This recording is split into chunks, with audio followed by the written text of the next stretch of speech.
यही ज्ञान सब जीवों को सुनाओ और इन सब भोली आत्माओं को का भ्रम निवारण करो कि तुम काल के जाल में फंसे हो। यहाँ पर सुख नाम की चीज नहीं है, ये काल का भयंकर जाल है। इसने अपना आहार अपने स्वार्थों से में यहाँ पर फंसा रखा है। 1 लाख जीवों का रोज नित आहार करता है, 1.25 लाख की उत्पत्ति करता है।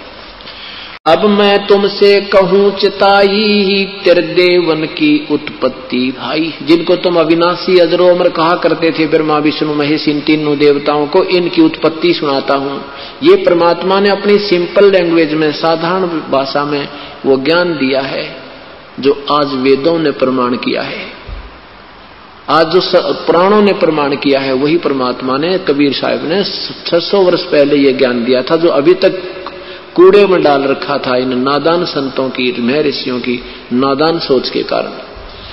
और आज वो सदग्रंथ भी हमारे साथ, पवित्र पुराण भी हमें सहयोग दे रहे हैं कि ज्यों की त्यों है। वही परमात्मा बता रहे हैं, अब मैं तुमसे कहूं चिताई तेरे देवन की उत्पत्ति भाई, कुछ संक्षिप्त कहूं गहराई, सब संशय तुमरे मिट जाई। कुछ संक्षिप्त रूप में, साधारण कुछ संक्षेप रूप में बताऊंगा, जिससे तुम्हारे सब संशय का निवारण हो जाएगा। जिस पुण्य आत्मा को सृष्टि रचना सही समझ में आ गई, उसके सारे संशय निवारण हो जाते हैं। और जब तक सृष्टि रचना जीव को समझ में नहीं आती, कोई भी सदग्रंथ आप नहीं समझ सकते।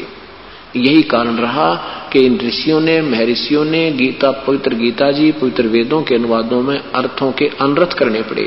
इन्होंने 7वें अध्याय के 18वें श्लोक में अनुत्तम अर्थ को अति श्रेष्ठ लिखा है।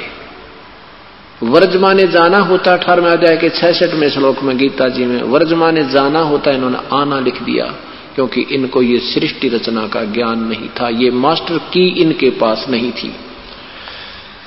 क्या बताते हैं, कुछ संक्षिप्त कहूं गहुराई, सब संशय तुमरे मिट जाई। भरम गए जग वेद पुराना, आदि राम का भेद न जाना। आदि राम सबसे पहला प्रभु, सबसे पहले का जो मालिक है, पुरातन प्रभु। राम राम सब जगत बखाने, आदि राम कोई बिरला जाने। राम राम तो सब कहते हैं, वो राम भगवान ब्रह्मा, भगवान विष्णु, हे भगवान हे भगवान, हे राम कहते, वो राम है कौन ये नहीं समझ पाए। राम राम तो सब कह रहे हैं, परंतु आदि राम कोई बिरला जाने। उस वास्तविक प्रभु के विषय में तो कोई संत बहुत ही कम है जो तुम्हें बता पाओगे। ज्ञानी सुन, ये जो कथा मैं तुझे सुना रहा हूं, इसको बुद्धिमान सुनेंगे वो तो सत्य मानेंगे, और मूर्ख सुनेगा उसकी समझ में आवा नहीं, वो कहेगा झूठ बोले झूठ बोले। क्या कहते हैं, भरम गए जग वेद, राम राम सब जगत बखाने, आदि राम कोई बिरला जाने। ज्ञानी सुने सो हृदय लगाई, मूर्ख सुने तो गम न पाई।